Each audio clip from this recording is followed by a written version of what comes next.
जय माता दी दोस्तों। आप सभी को शारदीय नवरात्रि की ढेर सारी शुभकामनाएं। आज के इस वीडियो में आप सभी जानेंगे कि शारदीय नवरात्रि कब से प्रारंभ हो रही है, कब समाप्त होगी, कलश स्थापना का शुभ मुहूर्त क्या रहेगा, अष्टमी तिथि कब पड़ रही है और कन्या पूजन किस दिन किया जाएगा। और साथ ही ये भी जानेंगे कि शारदीय नवरात्रि के पहले दिन पूजा कैसे करें। अगर आप कलश की स्थापना कर रहे हैं तो कलश की स्थापना कैसे करनी चाहिए, बिना कलश की स्थापना की आप पूजा कैसे कर सकते हैं, कौन कौन सी ज़रूरी बातों को आपको ध्यान रखना है और फिर नवरात्रि के पूरे 9 दिन तक लगातार आप किस तरह से पूजा करें, किन किन बातों का ध्यान रखें। तो ये सारी शारदीय नवरात्रि से जुड़ी संपूर्ण जानकारी आपको इस वीडियो में मिलने वाली है। तो वीडियो के अंत तक बने रहिएगा। इससे पहले अगर आप हमारे चैनल पर पहली बार हैं तो चैनल को सब्सक्राइब करके वीडियो को लाइक ज़रूर करें। साथ ही कमेंट बॉक्स में जय माता दी अवश्य लिखें। तो चलिए वीडियो को शुरू करते हैं। दोस्तों, आप सभी को शारदीय नवरात्रि की ढेर सारी शुभकामनाएं। सबसे बड़े त्योहारों में से एक होती है शारदीय नवरात्रि का पर्व। पूरे देश भर में ये धूमधाम से मनाया जाता है। अश्विन माह के शुक्ल पक्ष की प्रतिपदा तिथि को नवरात्रि की स्थापना होती है और फिर 9 दिनों में माँ दुर्गा के 9 अलग अलग रूपों की आराधना की जाती है। इस दिन भक्त उपवास भी रखते हैं। तो साल 2024 में शारदीय नवरात्रि का पर्व अक्टूबर के महीने में शुरू होगा। ऐसी मान्यता है कि माता भगवती की आराधना करने से सभी प्रकार के दुखों से और समस्याओं से मुक्ति मिलती है। तो चलिए आपको बताते हैं कि शारदीय नवरात्रि की तिथि, कलश स्थापना यानी कि घट स्थापना के शुभ मुहूर्त के बारे में, अष्टमी नवमी तिथि और कलश विसर्जन के शुभ मुहूर्तों के बारे में। दोस्तों, साल 2024 में शारदीय नवरात्रि प्रारंभ होगी 3 अक्टूबर गुरुवार से और नवरात्रि का समापन होगा 12 अक्टूबर शनिवार को। ऐसी मान्यता है कि नवरात्रि के इन 9 दिनों में माँ भगवती किसी रूप में पृथ्वी पर उपस्थित रहती हैं। इसलिए भक्तों को माता की कृपा पाने के लिए सच्चे मन से उनकी पूजा करके अगर संभव हो तो उपवास भी रखने चाहिए। प्रतिपदा तिथि आरंभ होगी 2 अक्टूबर बुधवार मध्य रात्रि 12:20 से और 3 अक्टूबर गुरुवार की मध्य रात्रि 2:58 पर तिथि की समाप्ति होगी। तो नवरात्रि का पहला दिन होगा 3 अक्टूबर गुरुवार को, जिस दिन माँ शैलपुत्री की पूजा के साथ साथ ही कलश स्थापना यानी कि घट स्थापना की जाती है। अब पहले जानिए कलश स्थापना के मुहूर्त के बारे में। अगर कलश स्थापना शुभ मुहूर्त में की जाए तभी स्थापना का पूर्ण फल मिलता है और की गई पूजा भी स्वीकार होती है। तो इस बार 3 अक्टूबर गुरुवार को सुबह 6:01 से 7:02 तक आप कलश की स्थापना कर सकते हैं।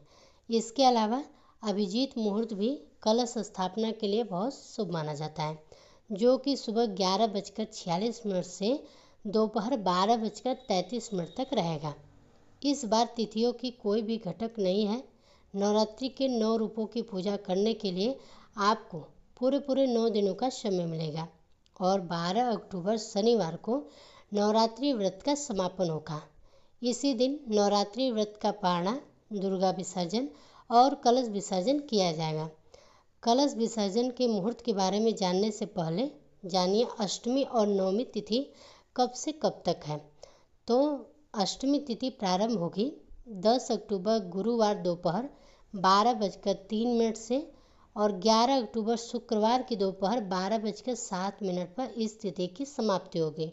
वहीं नवमी तिथि प्रारंभ होगी 11 अक्टूबर शुक्रवार दोपहर 1:28 से और 12 अक्टूबर शनिवार को सुबह 10:58 पर नवमी तिथि की समापन होगी।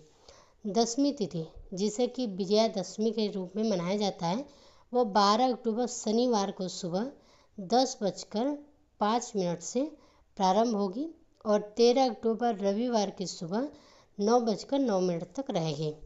वहीं नवरात्रि व्रत में कलश विसर्जन या दुर्गा विसर्जन हमेशा दसवीं तिथि को शुभ मुहूर्त में ही करना चाहिए और इस बार कलश विसर्जन का शुभ मुहूर्त रहेगा 12 अक्टूबर शनिवार को सुबह 10:05 से शाम को 5 बजे तक। विसर्जन के इस शुभ मुहूर्त में आपने 9 दिन तक जो भी पूजा सामग्री जैसे अक्षत, पुष्प, आम के पल्लव या जल आदि पूजा में आपने जो प्रयोग किया है उसका विसर्जन आप इस शुभ मुहूर्त में कर सकते हैं।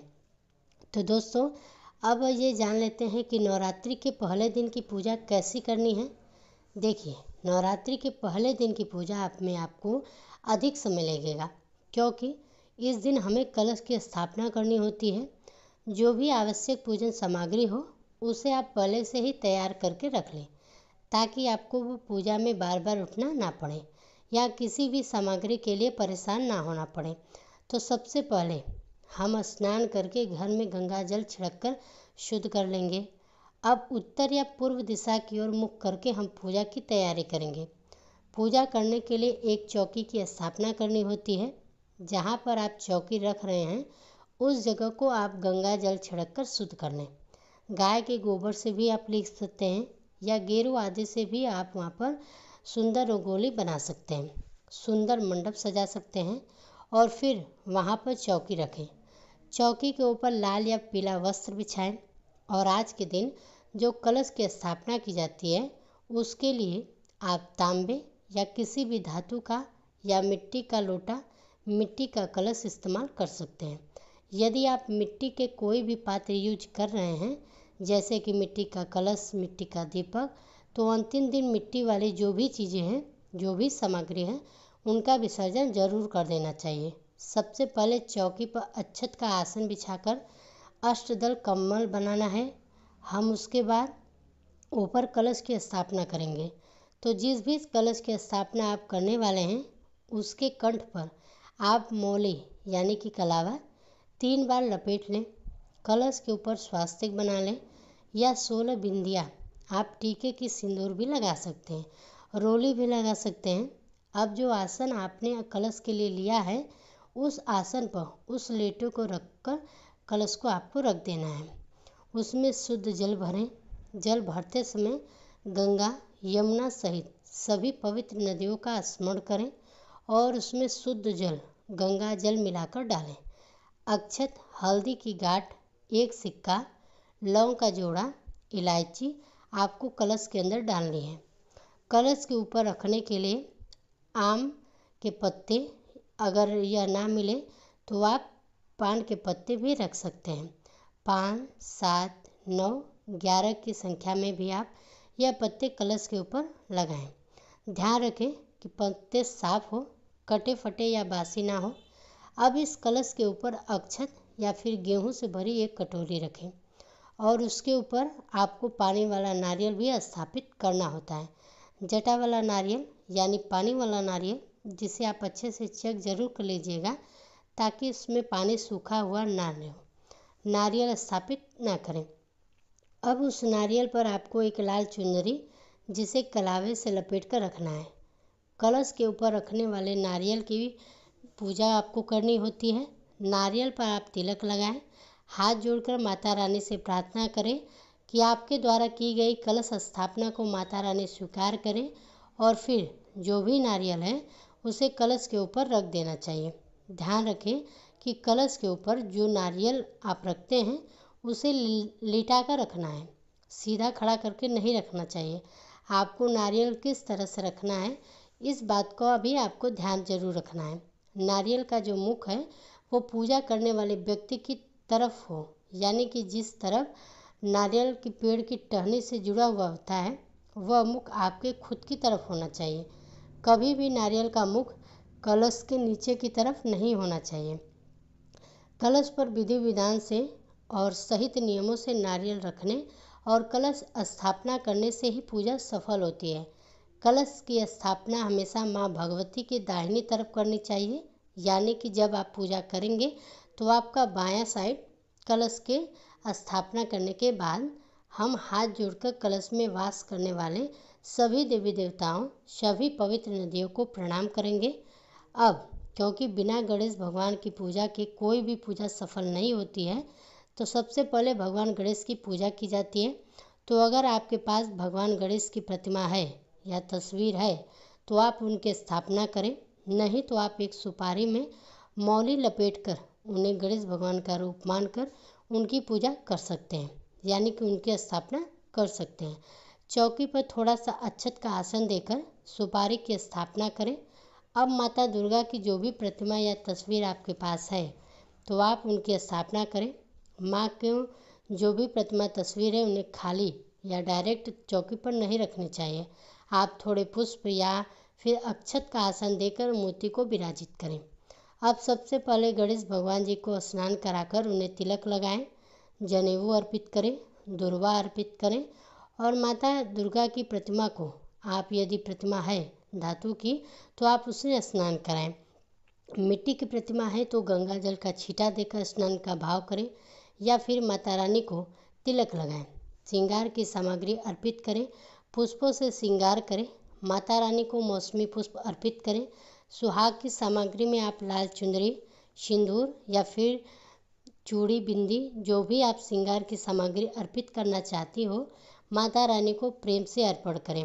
कहते हैं कि नवरात्रि की पूजा में हम 9 दिनों तक पूजा करते हैं, तो सभी नवग्रहों का भी पूजन किया जाना चाहिए, जिससे कि कुंडली में अगर किसी भी प्रकार का कोई ग्रह अशुभ प्रभाव दे रहा हो, कोई भी ग्रह की पीड़ा प्राप्त हो रही हो, तो वह पीड़ा दूर हो जाती है या बहुत हद तक शांत हो जाती है। तो ऐसे में आपको नवग्रहों की स्थापना करनी चाहिए। अगर आपके पास नवग्रह यंत्र है तो आप केवल नवग्रह यंत्र को कलश के पास रखकर पूजन कर सकते हैं। नहीं है तो आप चौकी पर ही 9 जगह पर थोड़े थोड़े से अक्षत का आसन देकर उन पर जो सुपारी आती है 9 सुपारी ध्यान से रखें।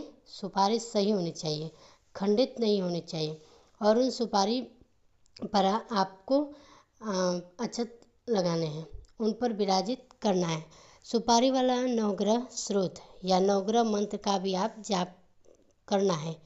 अब धूप दीप जलाकर माता रानी के समक्ष हाथ में जल और पुष्प लेकर व्रत रखने या नवरात्रि की पूजा करने का संकल्प लेना चाहिए।